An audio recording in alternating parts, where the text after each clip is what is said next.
নমস্কার বন্ধুরা, welcome to my channel যেখানে ভূতের ভয় নিয়ে চলে এসেছি তোমাদের জন্য আর একটা নতুন রিয়েল হরর স্টোরি। তোমাদের এই স্টোরিগুলো পছন্দ হয়ে থাকলে অবশ্যই করে আমাদের চ্যানেলটা সাবস্ক্রাইব করো, পাশে থাকা বেল আইকনটি বাজিয়ে দিও আমাদের ভিডিও নোটিফিকেশন সবার আগে পাওয়ার জন্য। আর অবশ্যই করে লাইক করো, কমেন্ট করে জানিও তোমাদের স্টোরিগুলো কেমন লাগছে। নিজের বন্ধুদের মাঝখানেও অনেক অনেক করে শেয়ার করো। তোমাদের সাথেও যদি কোনো রিয়েল হরর এক্সপিরিয়েন্স হয়ে থাকে তো সেটা আমাদের সাথে শেয়ার করতে পারো। ডিসক্রিপশনে ইনস্টাগ্রামের লিংক দেওয়া আছে, সেখানে এসে আমাদের সাথে তোমাদের গল্প শেয়ার করতে পারো। আর অবশ্যই করে বন্ধুরা ইনস্টাগ্রামের পেজটাও প্লিজ ফলো করে নিও। তাহলে চলো আজকের গল্প শুরু করা যাক। রাতের সময় ছিল, একটা জাহাজ সমুদ্রের মাঝে গিয়ে আচমকাই কিছু দিয়ে ধাক্কা লাগে। জাহাজে থাকা লোকেরাও সেটা বুঝতে পারে আর ভয় পেয়ে যায়। লোকেরা ভয়তে জাহাজের উপরে চলে আসে। জাহাজে এক কর্মচারী চিৎকার করতে করতে দৌড়ে আসছিল আর বলল, সবাই তাড়াতাড়ি করো, এই জাহাজ ডুবে যাবে। জাহাজে ফুটো হয়ে গেছে, জাহাজে জল ভরে যাচ্ছে, সবাই তাড়াতাড়ি করুন।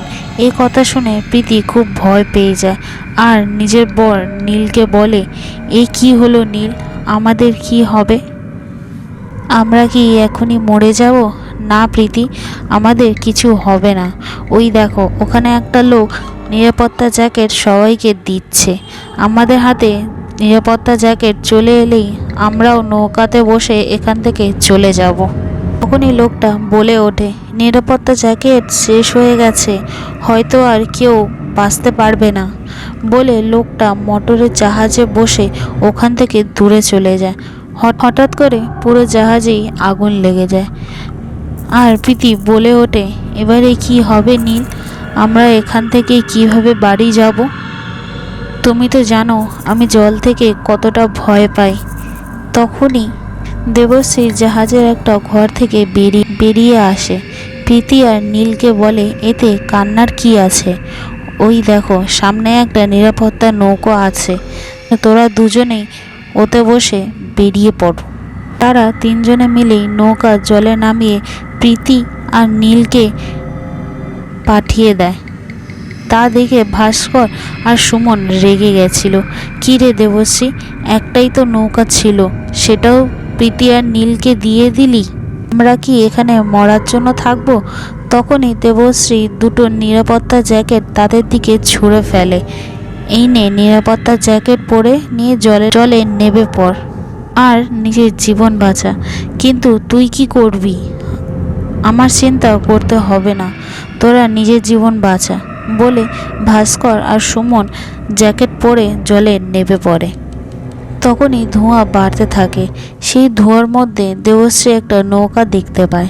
সেই নৌকায় বসে একটা অজানা দ্বীপের দিকে এগাতে থাকে। দ্বীপে পৌঁছে বলল, হে ভগবান, এই আমি কোথায় এসে পৌঁছালাম? এখানে আশেপাশে কাউকে তো দেখতেও পাচ্ছি না, এখান থেকে বেরোবো কিভাবে? তখনই পিছন থেকে কে বলল, চিন্তা করো না, কপাল যদি ভালো থাকে তাহলে এখান থেকে বেরোতে পারবে, আর কপাল ভালো না থাকলে মুশকিল আছে। তো এখানে যারা এসছে তারা কেউ এখান থেকে যেতে পারে না। দেবশ্রী পিছনে ঘুরে দেখল একটা ছেলে পুরো কালো জামা পরে দেবশ্রীকে দেখে যাচ্ছিল। তার চোখের মণি নীল রঙের ছিল। দেবশ্রী বলল, আপনি কি এখানে কি করছেন? আমার নাম লাকি। এই কথাটা তো আমার জিজ্ঞাসা করা উচিত তোমায়। তুমি এই দ্বীপে কি করছো, কিভাবে এসছো? এই দ্বীপ তো আমার আমার খারাপ কপাল আমায় এখানে নিয়ে এসেছে।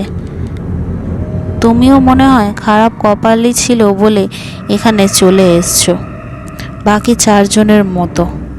বাকি চারজন মানে আমি ছাড়া আরও কেউ এখানে আছে নাকি? কে তারা? আমি তাদের সাথে দেখা করতে চাই। ওরা চারজন আমার বন্ধুও হতে পারে। ঠিক আছে, চলো আমার সাথে। লাকি দেবশ্রীকে জঙ্গলের ভিতর দিয়ে নিয়ে যাচ্ছিল। এই তুমি আমায় কোথায় নিয়ে যাচ্ছ? তোমার যদি আমায় বিশ্বাস না হয় তাহলে নিজের রাস্তা নিজে খুঁজে নিতে পারো।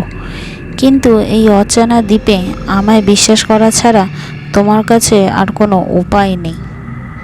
তারা দুজনেই জঙ্গলে অনেকক্ষণ হাঁটতে হাঁটতে একটা পুরনো বাড়ির কাছে পৌঁছায়।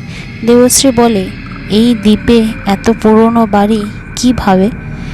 আমি বলেছিলাম না এই দ্বীপ এক ধরনের আমার বাড়ি। চলো ভিতরে চলো।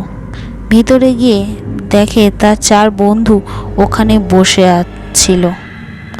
ভাস্কর বলল, তুই বেঁচে আছিস কেন? তুই কি ভেবেছিলিস জাহাজে আগুনে মরে গেছি নাকি জলে ডুবে? আরে ভালোই হলো, এই অজানা দ্বীপে আমরা সবাই একসাথে আছি। ধন্যবাদ জানা লাকিকে, না হলে আমাদের কি হতো? দেবশ্রী লাকির দিকে তাকিয়ে বলল, আমার খুব খিদে পেয়েছে। এটা তোমার শহর নয়, অজানা দ্বীপ। এখানে খাবারের জন্য অনেক কষ্ট করতে হয়। তোমাদের মধ্যে একজনকে আমার সাথে যেতে হবে। নীল বলল, আমি যাব। কোথায় যেতে হবে বলো? এমনিতেও এখানে বসে থাকতে ভালো লাগছে না। সামনেই সমুদ্র আছে, সেখান থেকেই মাছ পেয়ে যাব। নীল আর লাকি সমুদ্রের ধারে পৌঁছে সমুদ্রের ভালো ঠান্ডা হাওয়া চলছে। নীল বলল, মাছ ধরবে কিভাবে? তুমি তো কিছু আনোওনি যা দিয়ে মাছ ধরবে। এই বলে লাকি সমুদ্রে ঝাঁপ দিয়ে দেয়। তা দেখে নীলের হাত ঠান্ডা পড়ে যায়। কিছু সেকেন্ডের মধ্যেই লাকি বাইরে চলে আসে, আর তার হাতে 2টো বড় বড় মাছ ছিল। কিন্তু তার চোখ দুটো রাতের অন্ধকারও জ্বলজ্বল করছিল। নীল বলল, তোমার চোখগুলো এত চকচক করছে কিভাবে? যেন কেউ নীল নীল রঙের লাইট জ্বলছে। তখনই জোরে একটা চিৎকারের আওয়াজ শোনা যায়। এটা কার আওয়াজ ছিল? যতদূর আমি জানি এখানে আমরা 5 জনই আছি। তুমি যদি এটাই ভাবছো তো এটা ভুল। কিন্তু চিন্তা করো না, খুব তাড়াতাড়ি আমরা 5 জনের থেকে 4 জন হয়ে যাব।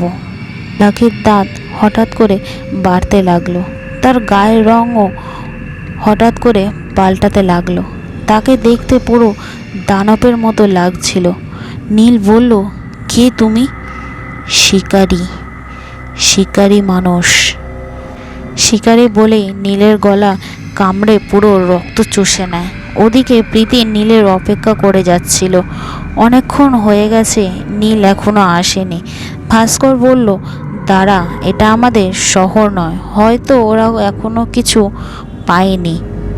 তখনই নীল আর লাকি ঘরে চলে আসে। নীলের হাতে বড় বড় 2টো মাছ ছিল। দেবশ্রী বলল, মাছ তো নিয়ে এসেছিস, তাও আবার এত বড় আর 2টো মাছ। তাহলে এবারে মাছগুলো ভাজা হোক, আমার খুব খিদে পেয়েছে। প্রীতি মাছগুলো নিয়ে যায় আর ভালো করে ভেজে টেবিলে রেখে দেয়। নীল প্রথমে খাওয়া শুরু করে দেয়। সেই কেমনিভাবে খাচ্ছিল যেন কতদিন ধরে খায়নি। প্রীতি বলল, নীল, কি হয়েছে তোমার? এমনিভাবে খাচ্ছ কেন? কি করব বলো, আমার খুব খিদে পেয়েছে। প্রীতি সুমনকে বলল, নীল কেমনি একটা আচরণ ব্যবহার করছে না? তুই শুধু ওর ব্যবহার দেখছিস, তার চোখগুলো দেখ, পুরো লাকির মতো নীল হয়ে গেছে। নীল কারো কথা না শুনে পশুদের মতো মাছ খেয়ে যাচ্ছিল। লাকি বলল, তোমার খিদে মানুষের খাবার দিয়ে ভরবে না। এবারে তুমি আমাদের মতো হয়ে গেছো। তাড়াতাড়ি বলো, আমার খিদে কিভাবে মিটবে? মানুষের রক্ত দিয়ে। এই বলে নীলের শরীর পুরো কালো পড়ে যাচ্ছে, পুরো দানবের মতো দেখতে লাগছিল। নীল উঠে নিজের বউকে, প্রীতিকে রক্ত খেয়ে মেরে ফেলে। দেবশ্রী, ভাস্কর ও সুমন এই দৃশ্য দেখে ওখান থেকে পালিয়ে যায়। লাকি এক লাফ দিয়ে সুমনকে ধরে ফেলে আর সুমনকেও রক্ত চুষে মেরে ফেলে। বেঁচে থাকে শুধু ভাস্কর আর দেবশ্রী। তারা দুজনেই দৌড়াতে থাকে। দেবশ্রী বলে, নীল নিজের বউ প্রীতিকে মেরে ফেলেছে। আমি এটা বিশ্বাসই করতে পারছি না। আরে ওটা নীল ছিল না, নীলের রূপে কোনো দানব ছিল। তখনই তারা দুজনেই কেমনি সব চিৎকারের আওয়াজ শুনতে পায়। সামনে তাকিয়ে দেখে তার বন্ধু নীল, প্রীতি ও সুমন দাঁড়িয়েছিল দানব রূপে। তাদের আশেপাশেও এমনি অনেক দানব চলে এসেছিল। তারা সবাই মিলে দেবশ্রী আর ভাস্করকে ছিঁড়ে আঁচড়ে দেয়। যেমনিভাবে পশু মাংস ছিঁড়ে খায়, সেমনিভাবেই ভাস্কর আর দেবশ্রী দুজনকে ছিঁড়ে খেয়ে মেরে ফেলে।